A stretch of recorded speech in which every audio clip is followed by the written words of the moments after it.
আসসালামু আলাইকুম প্রিয় viewers, welcome to Sathi recipe house. আজকে আর একটা নিউ রেসিপি নিয়ে আসলাম। প্রথমে কিছু মুরগির গোশত নিলাম, মুরগির লেগ পিস,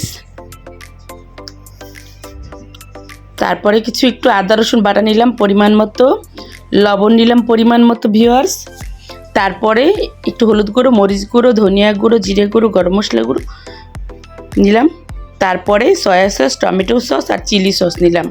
নিয়ে সবগুলো উপকরণ একসাথে মুরগির গায়ে গায়ে খুব ভালো করে লাগিয়ে দিব। খুব ভালো করে হাত দিয়ে চেপে চেপে ভিতরে মশলাটা ভালো করে ঢুকিয়ে দিব।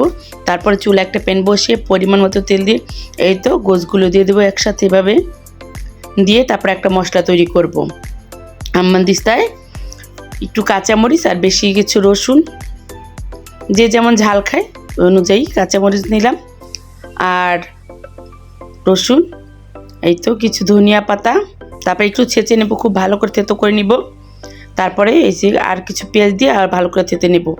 তারপরে থেতো করে নিয়ে তারপরে এই তো ওই যে গোশতটা নিয়েছি, একটু মশলা ছিল ওই মশলার ভিতরে এই রসুনের পেস্ট মশলাটা খুব ভালো করে মিক্স করে এই তো গোশের উপরে দিয়ে দেবো। ভিউয়ার্স রেসিপিটা ভালো লাগলে সাবস্ক্রাইব প্লিজ, বেশি ভালো লাগলে লাইক কমেন্ট শেয়ার করে পাশে থাকবেন।